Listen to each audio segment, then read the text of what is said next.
Hey guys, what's up? It's GwbsGaming. Sorry I haven't been uploading lately. I've just got Fortress 2 and Chivalry, the new two new games, and I've just been playing them, trying to get good gameplays to put on. And I finally got a good gameplay with Chivalry. I do take on 4 guys and I kill them all, so that's kind of cool.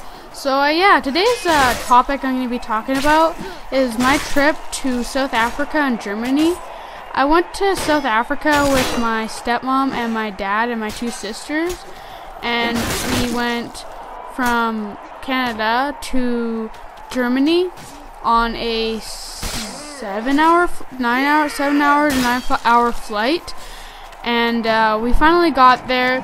We spent about 2 weeks there, and we were hanging out with a couple of my dad's friends, and we were shoveling snow, and we went in this big, really cool bouncy castle where there's a blow-up alligator that's huge. It's like 10 meters tall. It's massive, and it deflates enough so that the mouth goes to the bottom and hits the floor, and then you can crawl in, and then it raises up so it like pulls its head out of the water, I guess you could say.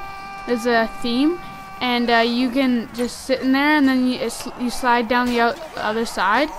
It's really fun, and I took a funny picture where I had my leg sticking out of it, so it looked like I was actually being eaten by a real alligator. Also in Germany, I drank my first beer, but it was non-alcoholic. So at least it was my first beer, because I'm only 12. And after that, we got on the plane. It was one of the longest airports I've ever been in. It took us like half an hour to get through the whole airport just to walk from one side of the airport to the other. So we finally get on this plane, and the plane to South Africa, and we fly down on a 14-hour flight or something like that. And we get there, we get to a kind of, you know, when you take a major flight and you need to have a connecting flight to get to your next destination. We got on a connecting flight that took about an hour, and we finally got to South Africa. We met my stepmom's family members, her mom and her dad, and his wife, and their 2 children. One is about 20 and the other's 18. And the 20-year-old was a boy. His name's Steven, and he was the guy I hung out with the most. I thought it was really cool. So we finally get there. My stepmom's brother lends us an apartment to stay in because we were there for a month. The next cool thing I did in South Africa was me and Steven, we went spearfishing, and spear gun's really powerful. It's enough to go right through a guy, clean through. So we went down to a beach where it was really cold, and it was a kind of a stormy day, really over cloudy, and I just follow Steven in while he goes to try and get some fish, and he finds a fish, he shoots it, he gets it, and then he puts it on his tether. It's like a little metal, about 2-centimeter piece of metal with spikes on it, and you just put it through the fish's eye, so you carry it behind you in the water, because if a shark comes up, you don't want it biting off your leg. You rather let it bite the fish, other than you. So he does. He puts it on the tether, and we could go and try another one. I think it's like a blackfin or a black something fish, and he finds another one. He shoots it, and he's trying to put it on the tether, but it slips out of his hands and swims away. So he's like, chases after it, but he's like, oh, forget it, because we're only snorkeling, we can't scuba dive and spearfish. And he goes and tries to find another one just to get more fish. So he goes out, and it's getting too deep for me. I'm getting kind of scared because I don't want to get killed by sharks, right? Because I kind of have a phobia. And he goes out, and I'm swimming back to shore, just gonna check out the shallows, more of the shallows. And I'm swimming back, and I see the fish he shot. There's a big hole right through it, and I try to go down and grab it. I try to grab it with my hand, but it's a fish with spines on it, so it stabbed me. So I just forgot. let it go, and it started to die, and it just kind of fell to the sea floor, but I forgot about it because I ran out of breath because you're only snorkeling again. And then I go back to shore, and Steven comes back a bit later. I walk on these rocks, and Steven comes back, and I had really wanted to try the spear gun, trying to get a fish. So he takes me out. He kind of like holds onto the back of my wetsuit and swims with me and helps me guide the spear gun. So we see the school of fish, and I was going to shoot, but I missed. And I turn around, and there's another fish, and I see it, and I shoot it, and I got a clean shot right through and through, right through the heart.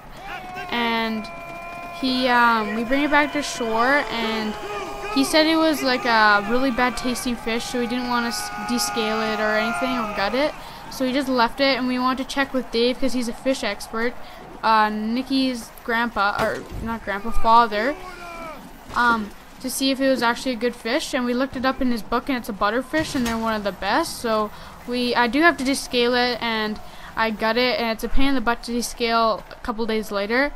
And I descale it, and then we didn't deep fry it, we cooked it, and then I made some onion rings, and we had an onion rings and butterfish like dinner. And right off, after I got the butterfish, I went back in trying to get another fish, and I see another school of fish, and I miss I don't miss, I just don't shoot because I don't have a good shot. And we turn around, and there's this huge, massive jellyfish. It's bigger than a guy's head, like 3 times bigger than a guy's head, and it's right by my face. It's like 2 feet away from my face. Steven literally picks me out of the water like a cat and swims away. And then him and his buddy go in and just mess around with this jellyfish just because it's really big. It's one of the biggest they've seen. The next thing we do is we go to Cape Town with just me, my dad, my stepmom, and my 2 sisters. And we go there to visit one of Nikki's old teachers and longtime friend. And we go there, and they have this really nice house they just bought. And then I found out that my stepmom's the friend we were visiting, husband, was is a professional dog trainer for guardian dogs. You know, like in the talent show or dog shows where there's like model dogs for pet, and there's trained dogs to go through loops and stuff. Well, this dog is for biting a guy's arm, like he has a protective sleeve on, but it just shows that the dog's protective. So he shows me Quaddy, that's the dog. It's a big, huge German Shepherd, and we were just walking it, and I was kind of scared of it because it's a big dog, and it's trained to protect. So once I finally get over, well, not really a fear, but I was just nervous. Once I get over my nervousness, I wanted Quaddy to attack me, not doggy. Quaddy to attack me. So Mr. DeToy, that was his name, Mr. DeToy got a big, large sleeve. It had foam, a bit of metal, and a woven fiber sleeve. So we put it on, and Quaddy's around the corner, so Mr. DeToy gives me, I think it was a taser and a metal thing, just to be, like, if Quaddy gets too defensive. So Mr. DeToy says a couple words in Afrikaans, and Quaddy comes around the corner racing, jumps at me, and bites the sleeve. So this doggy's huge, and he's like, my arm is waving back and forth, and I'm just like Mr. DeToy's cracking a whip behind him to keep him focused on me and trying to distract him so he learns to be focused. And then Quaddy just keeps biting me, and then I was like laughing and having fun. And then Mr. DeToy says a couple more words in Afrikaans, and Quaddy stops, turns around, goes and lies down instantly. It's like goes from attacking vicious dog to the calm petting dog, a dog you can pet in seconds. Like, it's crazy how well this dog was trained, because he was the best in Africa for that certain group, defense. The last thing I'm going to talk about is is that we went to an ostrich farm where you can ride ostriches, and we went to this ostrich farm, and the tour takes us around, and there is ostrich eggs, 3 of them, and ostrich eggs are so strong a full-grown man can stand on 3, or like 1, and like a full-grown 150-pound man can step on them. Like, I was standing right on top of ostrich eggs and they didn't break. That's how strong they are. So the tour takes us around, shows us all the ostriches, and then he says who wants to ride one, and we go to this like a corral kind of, and we sit down, and then people keep going. I'm kind of nervous because it's kind of they can be vicious, but like they can rip up your face with their claw they have on their toe.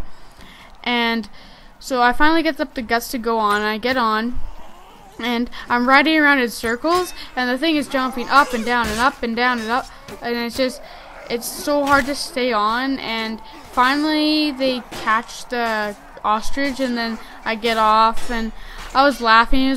It was a lot of fun, and it was just a great all-around trip to South Africa. Yeah, the gameplay's coming to an end here, guys. Like if you like the video. Thanks for watching, and if you're new to my channel or new to my videos, subscribe. Thanks. Bye.